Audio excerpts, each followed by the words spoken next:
Welcome to the Inside Word, 18th of March 2015. It's cyclone season in Queensland, both physical cyclones and political cyclones. The physical cyclones, we've had Cyclone Marcia, which hit the coast a couple of weeks ago. More recent days, Cyclone Pam, which has wiped out Vanuatu, and now we've got Cyclone Nathan about to hit back into North Queensland. In a political sense, the cyclone in Queensland, of course, was the unexpected change in the election of the ALP government under Anastasia Palaszczuk back on the 31st of January this year. But when we look into New South Wales, where the next cyclone might hit, and of course in Canberra, where there's a cyclone happening right now, politically speaking. New South Wales, it's 10 days until the election on the 28th of March. And it's very much a presidential campaign in New South Wales, and for good reason, because Mike Baird is certainly a lot more popular than Campbell Newman was in Queensland. Mike Baird and of course Foley, who's the opposition leader, unknown.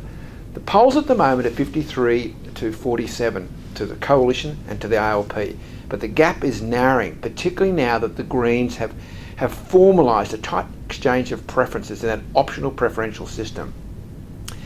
What I think we'll see is that the government, of course, will be returned, but that's what I also forecast with the Queensland election a few months ago. The issue that Labor is running on very effectively, again, is the scare campaign and that central issue of privatisation, that is, the selling of the poles and wires. Whether the Labor Party gets enough traction, only time will tell, but it's a very effective campaign that they're running at the moment. But I anticipate that the Coalition will be returned, maybe with a 6 to 8 seat majority. The seat to watch, though, is Monaro.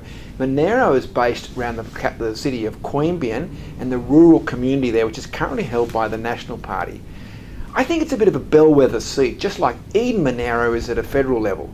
And if the Nats can hold on there, I think that's a pretty good signal that the Mike Baird, Troy Grant government will hold on.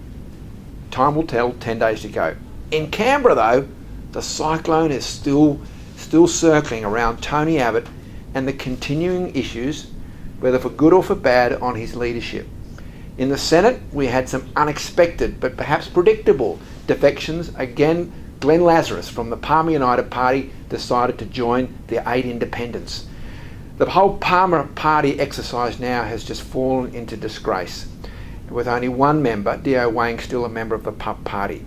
But it still is a challenge for the government because they've got to legislate all their legislation through these independent senators. And at the moment, the university legislation seems to be in tatters. So it's not a good sign for the government, and particularly as the destabilisation continues, as the Prime Minister, to use his vernacular, Captain Calls, makes these unpredictable decisions. Again, budget is fast approaching. Anyway, that's all from the Inside Word. Let's hope the cyclone doesn't hit you.